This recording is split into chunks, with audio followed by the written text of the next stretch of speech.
Hoy vamos a hablar del tema cirugía bucal en odontopediatría.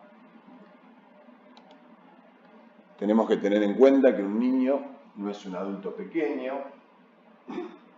En estos pacientes niños habrá grandes diferencias en lo anatómico y en lo metabólico respecto de un paciente adulto. Y el curso de sus enfermedades será diferente. Para afrontarlo se requiere una adecuada preparación, tanto en lo que hace a la parte técnica como el manejo de esa triada compuesta por el niño que sufre por su enfermedad, los padres y el profesional consultado. Todo esto debe tenerse en cuenta al realizar el diagnóstico y encarar un plan de tratamiento individualizado. Los principios generales de cirugía bucal se aplican tanto en adultos como en niños. Sin embargo, en los niños, en los pacientes pediátricos, debemos prestar atención especial a los cambios en la estructura, forma y resistencia de los maxilares, que se presentan en los distintos periodos de crecimiento y desarrollo.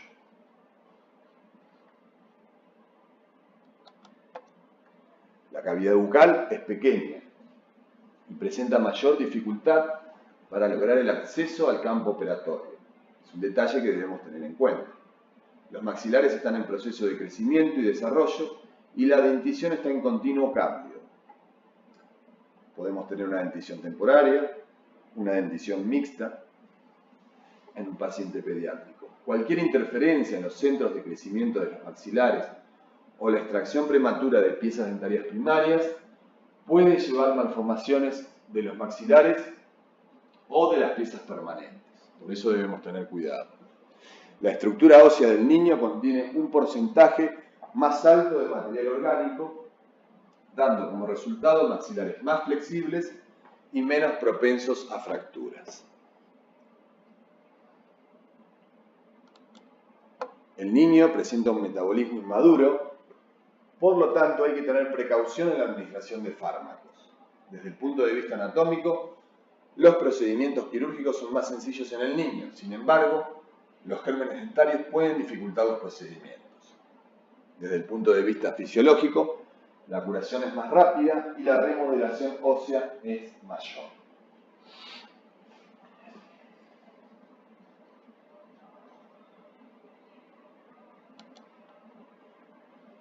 Bien. Entrando en el tema propiamente dicho de cirugía, dimos una breve introducción del tema. Vamos a hablar de generalidades, de preparación del niño y de los padres, de los tipos de técnicas anestésicas, la evaluación radiográfica, indicaciones y contraindicaciones, técnicas de exodoncia de dientes temporales y indicaciones postquirúrgicas. Principios de la cirugía bucal general, tamaño de la cavidad bucal, crecimiento y desarrollo maxilar, menor densidad ósea y conducta del niño.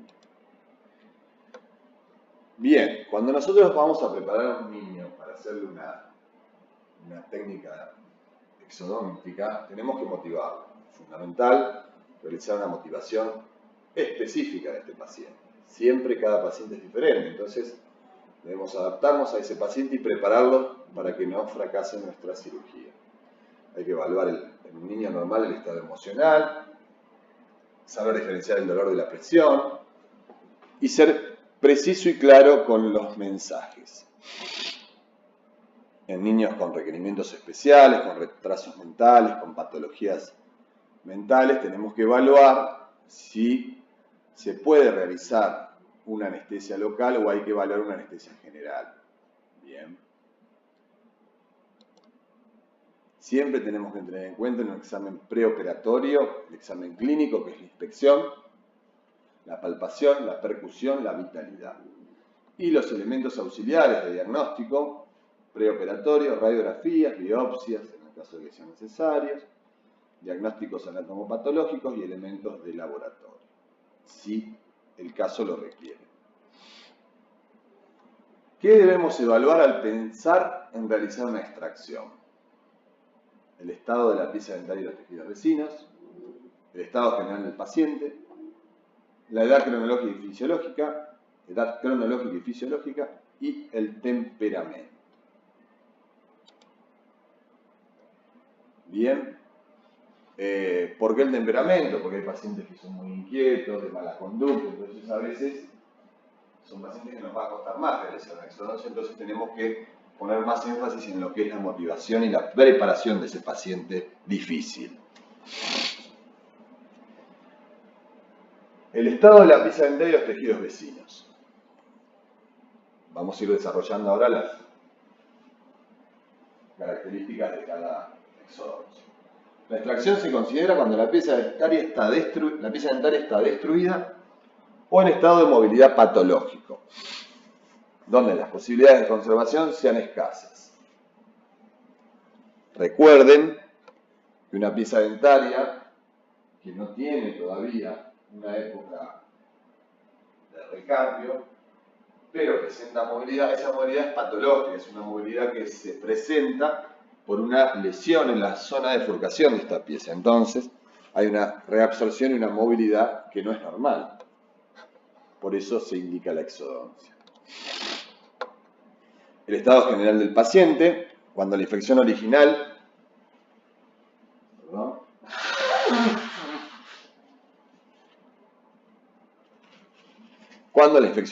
sobrepasa las defensas locales y hacen efecto sobre el estado general del paciente, la extracción no debe ser postergada.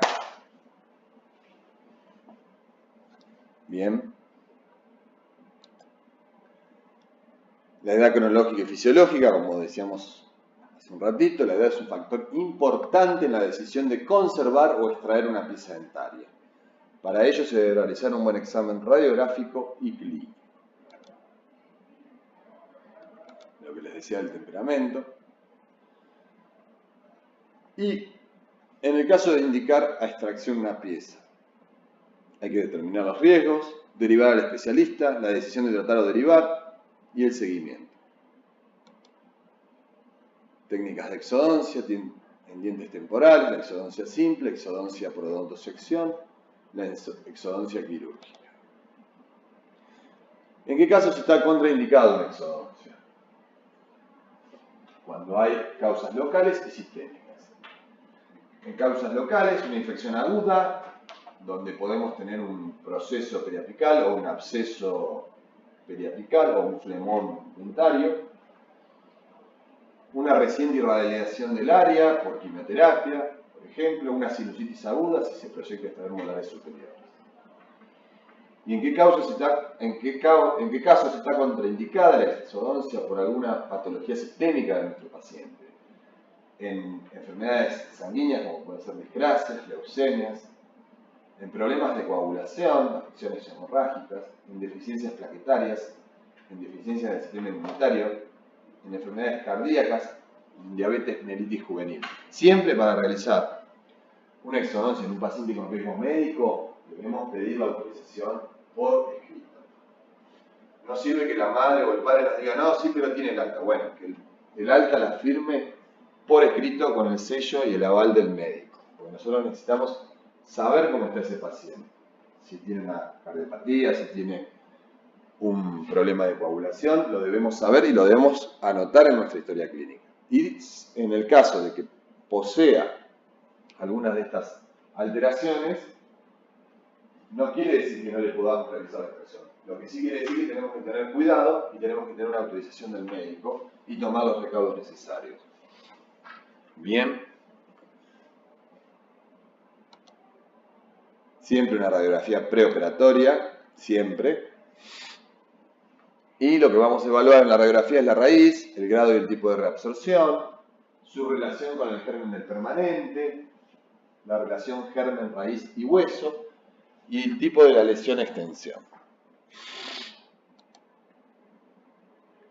Bien, hay unas leyes que se llaman leyes de Isar, que siempre las tenemos que tener presentes en odontología y en cirugía.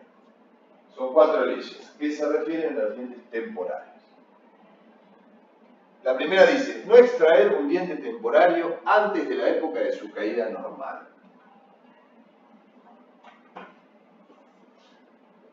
La segunda ley dice, si un diente temporal no presenta ninguna movilidad en la época de recambio normal, no se extraerá jamás sin verificar radiográficamente que el permanente de reemplazo existe y está próximo a erupcionar. La tercera ley de Isar dice que todo diente temporario en retención total en la época de su caída debe ser extraído para permitir la evolución del permanente. Y por último, la cuarta ley nos dice que cada vez que sea necesario la extracción precoz de la pieza temporaria, debe mantenerse el espacio hasta tanto erupción el permanente. Siempre tenemos que tener en cuenta estas leyes. Y siempre tenemos que tener en cuenta que cuando vamos a trabajar en pacientes pediátricos, tener en cuenta al realizar una extracción lo que viene después, el mantener el lugar. Si se pone mantenedor, si no se pone mantenedor. ¿Quién nos va a indicar eso? Una radiografía. Una edad cronológica, una edad dentaria, pero por sobre todas las cosas, una radiografía nos va a indicar si debemos o no mantener ese espacio para evitar mesializaciones de los molares. Bien, tengan en cuenta estas 4 leyes de Isar. Y pasamos a las reglas de Baker, que también son reglas que aplicamos en cirugía odontopediátrica, que se refieren a los primeros molares permanentes. Ustedes saben que el primer molar permanente son piezas que erupcionan sin reemplazar a ninguna pieza dentaria, erupcionan por detrás de los molares temporarios. Son 4 molares que a veces los padres ni se enteran que estas piezas erupcionaron, confunden con piezas temporarias y a veces llegamos tarde a esas piezas porque son las piezas que estadísticamente presentan más incidencia de caries. Entonces tenemos que tratar de no llegar a tener que realizar una cirugía en un primer molar permanente, sobre todo en pacientes niños. Pero bueno, llegado el caso, tenemos 2 reglas que nos ayudan a pensar y a repensar el tema de la futura oclusión y el futuro de esa boca de ese nene, de ese paciente. La regla número 1 dice que cuando 1, 2 o los 4 primeros molares permanentes, recuerden, regla número 1, cuando 1, 2 o los 4 primeros molares permanentes tengan la pulpa expuesta y tengan la corona destruida antes de la erupción de los segundos molares permanentes, se extraen. En caso de ser 3 las piezas afectadas, se extraen los 4. Y la regla número 2 dice, en caso de que esto suceda, bien, después de la erupción del segundo molar permanente, se hace lo posible por salvarlo. Bien. En caso contrario, se extrae y se coloca un mantenedor de espacio para evitar la mesialización del segundo molar. Entonces, de vuelta, la primera regla de Baker, si de los 4 molares tenemos 3 con lesiones de caries importantes, pulpas expuestas y coronas destruidas, se decide extraer los 4 antes de que erupcione el segundo molar. Bien. La regla número 2 dice, en caso de que esto suceda, de que están los 3 o los 4 molares destruidos con pulpa expuesta y corona destruida, y ya erupcionó el segundo molar permanente, se hace lo posible por salvarlo. En caso contrario, se extrae y se coloca un mantenedor de espacio, porque ya erupcionó el segundo, para evitar que la mesialización del segundo molar y que nos ocupe el lugar del primero, para una futura rehabilitación protética del paciente. Y la regla número 1, lo que nos está, digamos, lo que nos está diciendo es que si nosotros tenemos en nuestro paciente, un paciente que todavía no tiene el segundo molar permanente en boca, y tenemos la disyuntiva de una pieza o varias piezas, 3 o 4 molares permanentes indicados a extracción y queremos tratar de conservarlo, tratemos de pensar en una solución para este paciente. Nosotros haciendo las extracciones de las 3 o 4 piezas permanentes antes de que erupcione el segundo molar permanente, vamos a lograr que ese segundo molar permanente, cuando erupcione, esas piezas se van a mesializar y van a ocupar el lugar de los primeros molares. Eso es cuando hablamos de exodoncias oportunas de los primeros molares permanentes. Bien, recuerden bien estas reglas y las leyes de Isar también. La técnica de exodoncia, como les decía hoy, tenemos que hacer una motivación específica, una anestesia, que la anestesia no debemos engañarlo al paciente. Para nosotros llegar al momento de realizar la anestesia y realizar la cirugía, ya lo debemos haber preparado en varias sesiones y tuvimos que haberle mostrado al paciente el antubo, la jeringa Carpool, la aguja, y siempre adaptándonos a la edad de ese paciente, pero no mintiendo y no tratando de realizar algo sin que el paciente sepa lo que se le va a realizar. La anestesia, usamos la misma anestesia que usamos en los pacientes adultos. Usamos una aguja mediana de 21 milímetros. Podemos usar anestesia tópica y debemos ser prácticos y resolutivos. No dejamos tampoco manejar por el paciente. Cuando hay que poner límites, se ponen. Y cuando hay que trabajar, se trabaja. Bien. Anestesiamos, se hace una sinesmotomía y vamos a realizar la luxación de la pieza dentaria con el forceps o pinza indicada para la pieza dentaria a extraer y se realiza la extracción propiamente dicha. Obviamente siempre tenemos que tener una radiografía preoperatoria. Requisito indispensable para realizar cualquier cirugía. ¿Para qué vamos a realizar una motivación específica? Hay que tener en cuenta que cuando nosotros vamos, como les decía hoy, a dar anestesia local en niños, las explicaciones largas y detalladas son innecesarias. El paciente se pone ansioso, no comprende por ahí lo que ustedes están diciendo. El método de informar dependerá de la edad, como yo les decía, y del desarrollo psicológico del niño y las actitudes frente a inyecciones previas. Es importante cuidar las palabras para evitar connotaciones desagradables. Siempre tratemos de evitar la palabra dolor, porque si nosotros le decimos no te va a doler y algo va a sentir el paciente, entonces ustedes le mintieron, eso es lo que siente el niño. Entonces nosotros tenemos que adaptarnos a la edad de ese paciente y tratar de ser claros con el mensaje. Relacionarlo con la vacuna, decir que esto es como si fuera un mosquito que va a ingresar, una agüita que te va a dormir la zona, pero no asustarlo al paciente. Y si este paciente tuvo experiencias negativas, tendremos que redoblar nuestro esfuerzo. Motivarlo mucho más a ese paciente, porque ya vienen de experiencias negativas y de malas experiencias. Entonces es un paciente que vamos a tener que motivar mucho más que un paciente que no ha tenido malas experiencias. Por eso es importante, les repito, cuidar las palabras.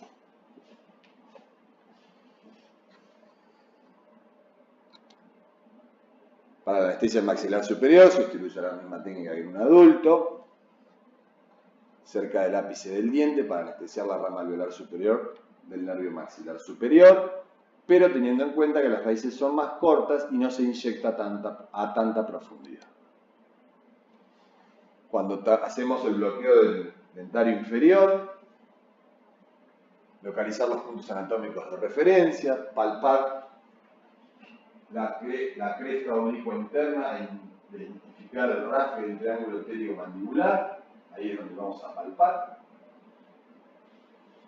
El sitio de inyección queda en el triángulo pterigo-mandibular a nivel de las superficies oclusales de los molares.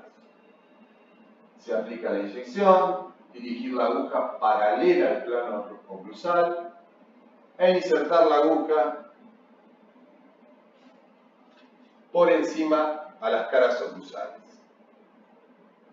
Inyectar unas gotas despacito, avanzar en profundidad unos centímetros, después retirar un poco la aguja y mover a través de la línea media hasta la región del primer molar primario opuesto y avanzar.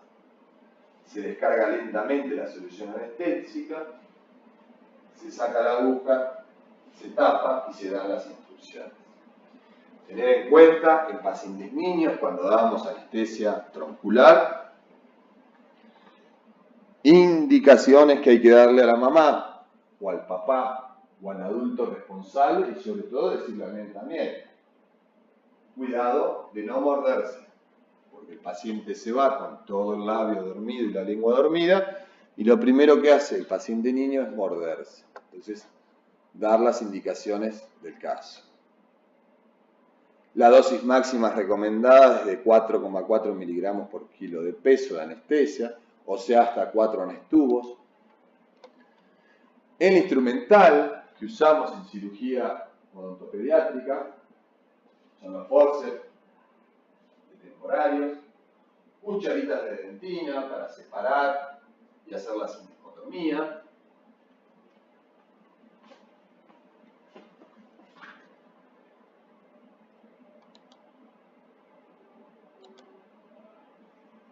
en los molares superiores la luxación se hace hacia palatino por dos razones.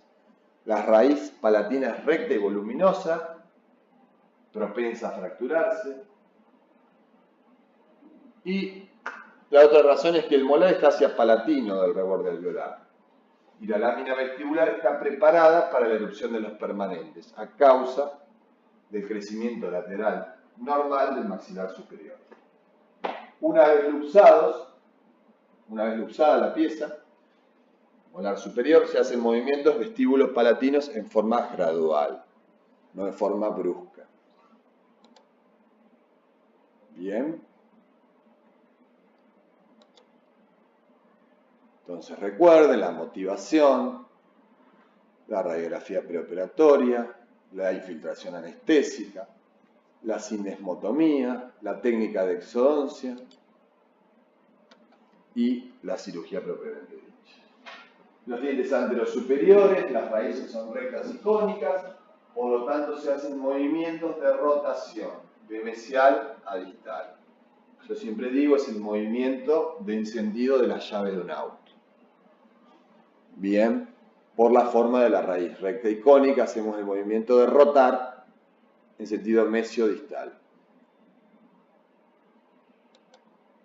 Los molares inferiores se luxan hacia vestibular por la posición del germen del permanente y se extraen con movimientos vestíbulo-linguales, igual que en un molar permanente adulto. Sí, adulto.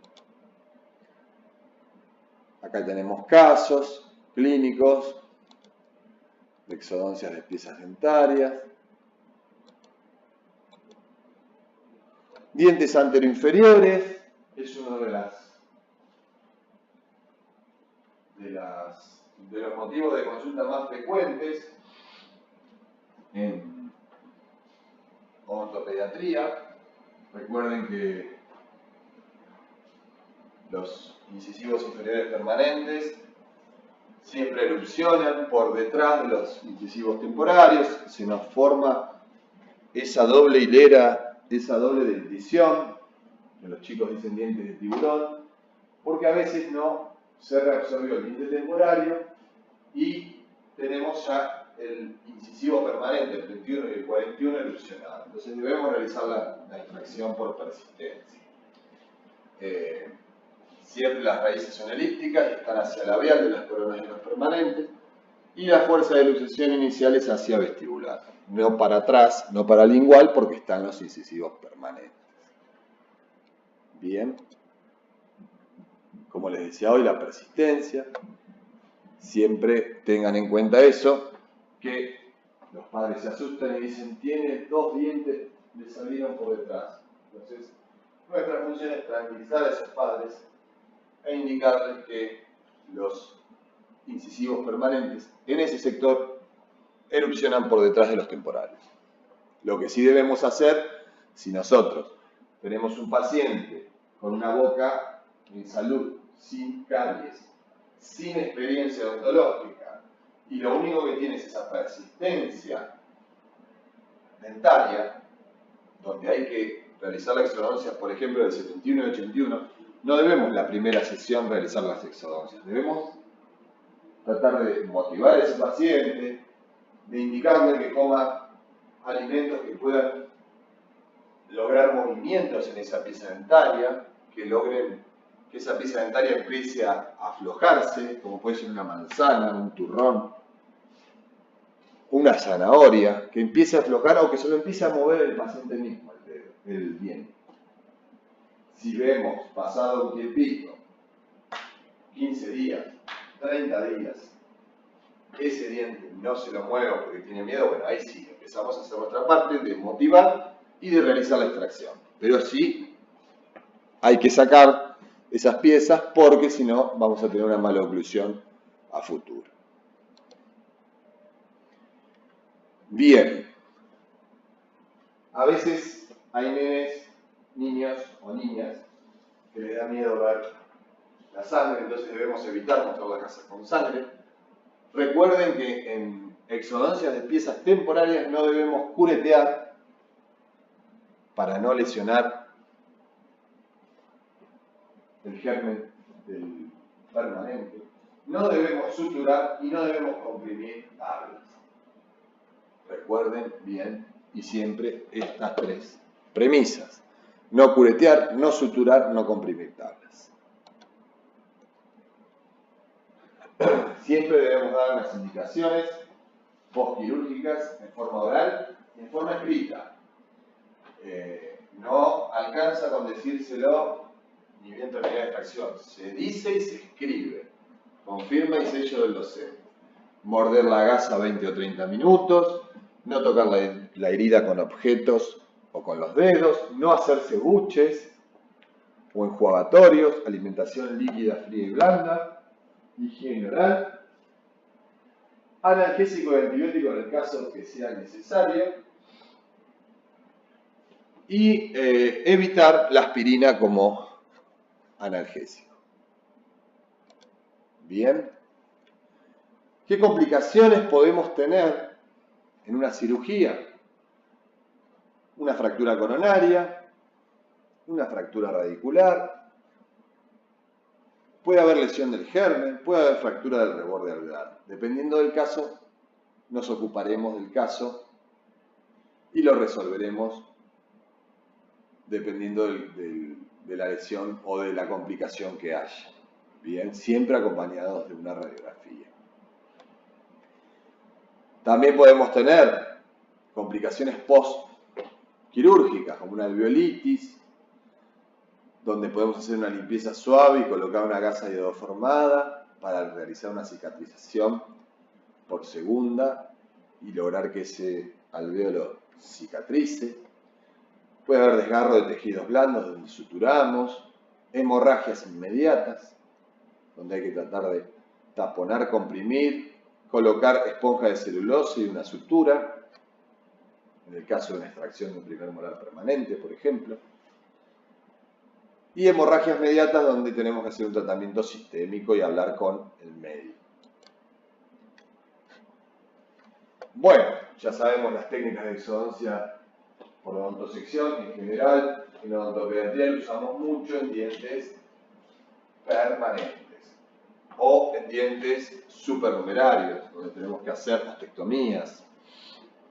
Bien, pero en general la odontosección es en piezas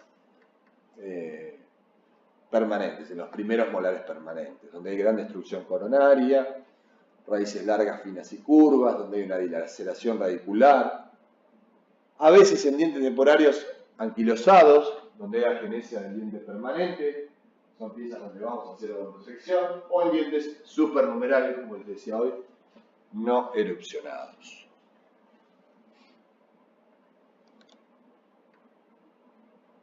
Bien, desinfección del campo, anestesia local, siempre tener fresas indicadas para este tipo de trabajos. Contar con elevadores, con forceps, en buen estado.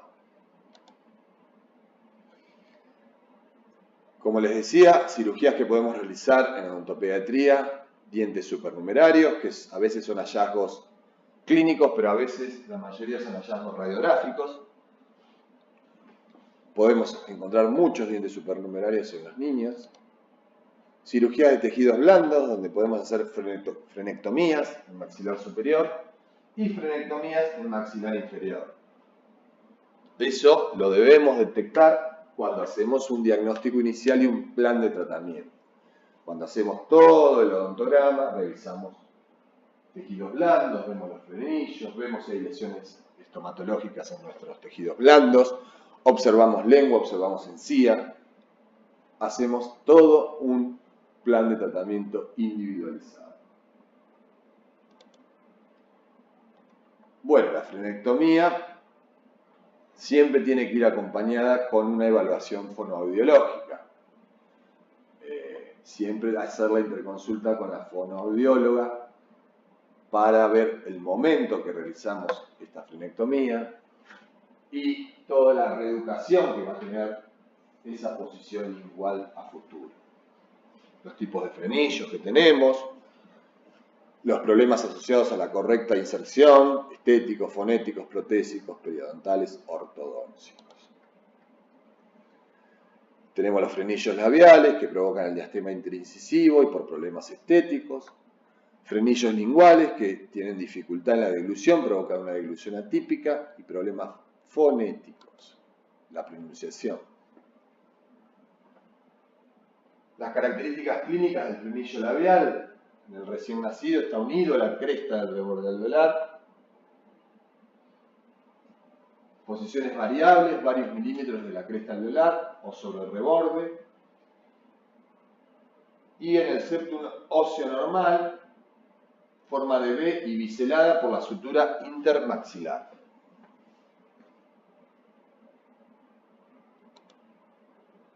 Siempre debemos trabajar, si como odontopediatras no hacemos este tipo de intervenciones, con un cirujano que trabaje con pacientes niños y con la fonoaudióloga. Tenemos que evaluar el frenillo labial, la inserción correcta de este frenillo. Frenillo labial superior, fibras con inserción en la papila incisiva, produce isquemia de la papila incisiva. Y el septum óseo anormal, forma de pala u horizontal.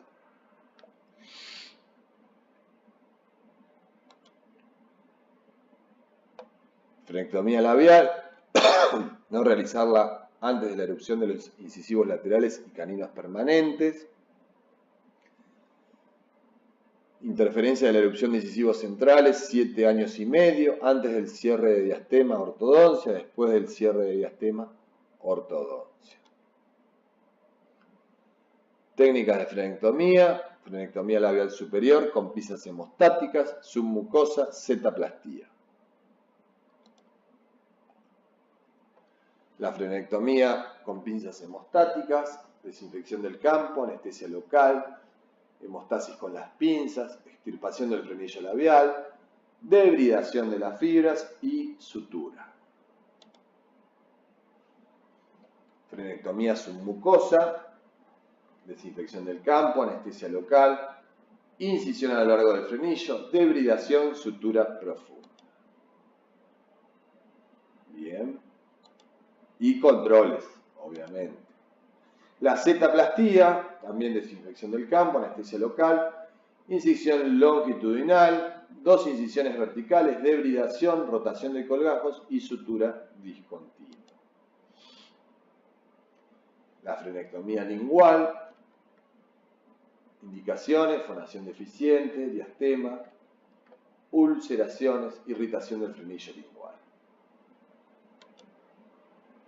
La técnica: desinfección del campo, anestesia local, hilo de sutura a través de la punta de la lengua, el hilo tractor, pinzas hemostáticas, incisión bisturí número 15, eliminar el cordón submucoso, sutura.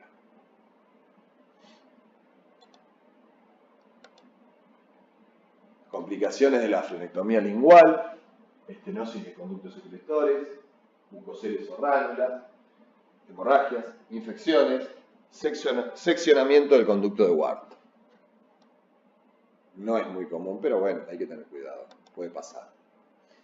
Otras cirugías que se realizan: los dientes neonatales, es el bebé que nace con dientes, son dientes no temporarios, son dientes supernumerarios, donde tenemos que tener la indicación precisa de realizar esas extracciones porque el bebé no se puede alimentar. Se ulcera en la lengua, la mamá se lastima porque el pecho no está preparado para que el bebé esté en contacto con ese diente filoso que le lastima. Entonces, la indicación es realizar la extracción de esa pieza. Ustedes dirán, ¿cómo le hago la extracción a un bebé? Es muy sencillo, son piezas que casi no tienen raíz. Directamente con una anestesia tópica, un forceps, se realiza la extracción. Obviamente que el paciente bebé va a llorar, no va a entender qué es lo que está sucediendo, pero ustedes le están solucionando un problema muy grave, que es que no se puede alimentar y que la mamá deja de sufrir lastimaduras en su pecho. Bien. Bueno, a modo de conclusión, tengan en cuenta que estamos trabajando en pacientes pequeños, en pacientes pediátricos, que la cirugía forma parte del tratamiento de un paciente niño. Tengan en cuenta todo lo que estuvimos charlando, tengan en cuenta un buen diagnóstico, un buen plan de tratamiento, una buena motivación para hacer una extracción, dedíquenle el tiempo que sea necesario, no se apuren y van a ver que si ustedes son claros con los pacientes, la cirugía no puede fracasar, ya sea de una pieza temporaria o de una pieza permanente. Bueno, espero que hayan comprendido y hasta la próxima. Muchas gracias.